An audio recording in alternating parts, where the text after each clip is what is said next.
जनाब मोदी सरकार की फस्तायत ते हिंदुत्ववाद के जहरीले नजरियात ने भारत के चेहरे नूं ना सिर्फ बेनकाब किया है बल्कि नंगा कर दिता है पूरी दुनिया के सामने। तुसीं ये देखो, ये साड़ियां कीतियां हुई गल्लां नहीं हैगियां। मुसलमानां दे उत्ते जुल्म, ईसाइयां दे उत्ते हमले, दिलतां दी तजलील और हुण सिख बरादरी दे उत्ते इंतकामी कार्रवाइयां। गुरपंत सिंह पन्नू साहब जिहड़े ने ना वैसे भी मेरे बड़े फेवरेट ने। हुण जरा आयो इधरले पासे भारत की हालत जार देख लें तो एक तरफ तां पाकिस्तान नाल पंगे लैंदा फिरदा है, हर वारी अपना मुंह काला करवांदा है, कदी सर्जिकल स्ट्राइक्स करदा है, कदी ड्रामे फिल्मां, कदी कश्मीर दे उत्ते जुल्म ते नतीजा की दुनिया भर दे विच शर्मिंदगी। गुरपंत सिंह पन्नू ने मोदी हुकूमत नूं चैलेंज देंदे हुए आख्या है कि अगर हिम्मत हैगी है ना ते कैनेडा, अमरीका या यूरोप विच आके गिरफ्तारी करके विखा।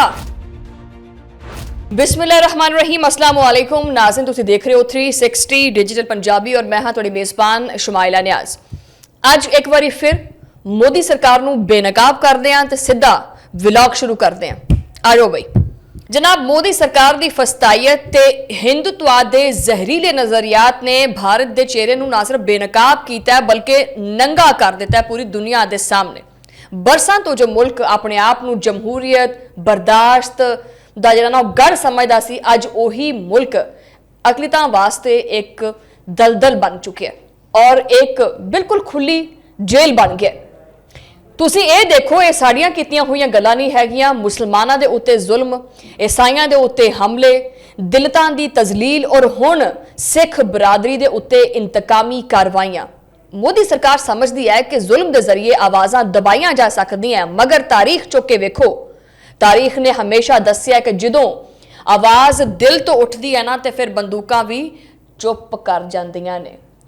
खालिस्तान तहरीक नूं दबाण दी बजाए जिन्नी कोशिश की गई वो ओना जोर फड़दी गई। हुण ना सिर्फ एक नारा बन गई है बल्कि एक शऊर बन चुका है। सिख फॉर जस्टिस के कोआर्डीनेटर इंद्रजीत सिंह ने जिहड़ा ना वो ऐलान किया है कि अगला खालिस्तान रेफरेंडम जिहड़ा है वो 23 नवंबर 2025 नूं कैनेडा के शहर ओटावा विच होएगा। उन्होंने ये चीज भी वाजे की है कि वो सिख फॉर जस्टिस के जनरल कौंसल गुरपंत सिंह पन्नू दे नाल खड़े भारत नूं खुलेआम ललकारिया उन्होंने, यानी सिख बरादरी ना सिर्फ एहतजाज करती पई है बल्कि ऐलाने बगावत कर चुकी है। पन्नू ने खुद मोदी हुकूमत के उत्ते बरसते हुए यह कहा कि भारत एक झूठे मुकदमात बना के इंद्रजीत सिंह नूं फसाउण दी कोशिश करता पिया, लेकिन सच जिहड़ा है उन्होंने तुसीं फैलां दे थल्ले बंद नहीं कर सकते। यह हुई ना फिर गल। गुरपंत सिंह पन्नू साहब जिहड़े ने ना वैसे भी मेरे बड़े फेवरेट ने।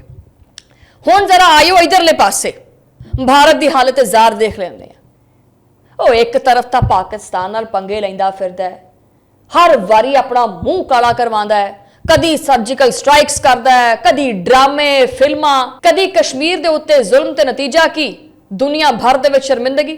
चीन दे नाल सरहदी झड़पां विच भी अपनी नक बिल्कुल ही वड़ा चुके हैं।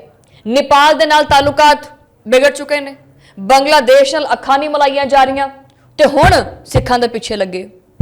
लगदा मोदी सरकार दे कोले ना कोई पॉलिसी बची है ते ना इस मोदी गोदी दे कोले इज्जत बची है।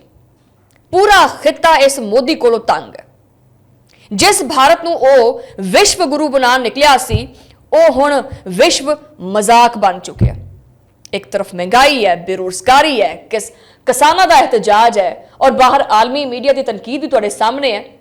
अपने आप नूं सुपर पावर कहलवाउण वाला जिहड़ा इंडिया है, शर्मिंदगी नदामत तो सिवा उहदे कोले कुछ नहीं बचे।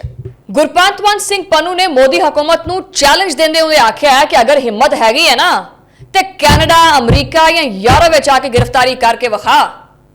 हालांकि उन्होंने भारतीय कौमी सलामती के मुशीर अजीत दियोल नूं भी बराह रास्त मुखातिब करते हुए कहा कि तेरा समन तैयार पिया और मैं तेरा इंतजार करता पिया। हुण खैर सोचने वाली गल तां यह है कि जो आवाज़ां हज़ारां मील दूर बैठ के मोदी सरकार नूं कपकपी चढ़ांदियां पईयां ने, वो अगर आवाज़ां भारत दे विच ही उठन लग पईयां ते खौरे की बनेगा। कोई भाणा वरत गया छती दे वजन कालजे छुरियां, गाना याद आ गया। सिख क्यादत का कहना है कि भारत रॉ दे नैटवर्क के जरिए जिहड़ा है रॉ 24 ਘੰਟੇ ਇਹ ਬਤੇ ਪੰਗੇ ਹੀ ਲੈਂਦੀ ਰਹਿੰਦੀ ਹੈ। ਭਾਰਤ ਜਿਹੜਾ ਨਾ ਉਹ ਰॉ ਨੈਟਵਰਕ ਦੇ ਜ਼ਰੀਏ ਬੈਰੂਨੇ ਮੁਲਕ ਸਿੱਖ ਰਹਿਨਮਾਵਾਂ ਨੂੰ ਖਾਮੋਸ਼ ਕਰਾਉਣ ਦੀ ਬੜੀ ਕੋਸ਼ਿਸ਼ ਕਰਦਾ ਪਿਆ, ਲੇਕਿਨ ਵਕਤ ਆ ਕਿ ਬਦਲ ਚੁੱਕਿਆ। ਦੁਨੀਆ ਹੁਣ ਅੰਨੀ ਨਹੀਂ ਹੈਗੀ, ਉਹਨੂੰ ਨਜ਼ਰ ਆਉਂਦਾ ਸਾਰਾ ਕੁਝ ਕਿ ਭਾਰਤ ਜਿਸ ਦਹਿਸ਼ਤਗਰਦੀ ਦੇ ਖਿਲਾਫ ਲੜਨ ਦਾ ਢੋਂਗ ਰਚਾਉਂਦਾ ਹੈ ਨਾ, ਉਹ ਸਭ ਤੋਂ ਵੱਡਾ ਇਸ ਦਹਿਸ਼ਤਗਰਦੀ ਦਾ ਆਪ ਹੀ ਅਲਮਬਰਦਾਰ ਹੈ। ਹੁਣ ਇਹ ਗੱਲ ਬਿਲਕੁਲ ਸਾਫ਼ ਹੈ कि खालिस्तान सिर्फ एक तहरीक नहीं रही, ये बल्कि जनाब एक जज्बा है, एक ऐलान है कि भाई बस हुण मजीद नहीं। मोदी सरकार जिन्ना दबाव पाएगी ये शोला उन्ना ही भड़केगा। भारत ने अपने चेहरे के उत्ते जिन्ने नकाब पाए हुए ने वो सारे लह जाने हैं। सच दुनिया नूं साफ साफ नजर आ रहा है। खालिस्तान ਦਾ ਇਹ एहतजाज ਹੁਣ एहतजाज नहीं, एक अज़म है, एक ललकार है, और ये ललकार जनाब हुण रुकण वाली नहीं है। ते हजे भी भारत दे कोले मौका है, कोई होश दे नाखून लवे, कोई अपने अंदर झांक के वेखे, अपने गिरेबान च झांक के वेखे भी करदा की फिरदा है। साड़ी दुआ है कि खालिस्तान जरूर बन के रहेगा, पाकिस्तान खालिस्तान दे नाल है। इथों तुसीं मैनूं दे हुण इजाजत, तुहाडे नाल मुलाकात होएगी अगले वीलॉग दे विच, उदों लई अल्लाह ने के पान।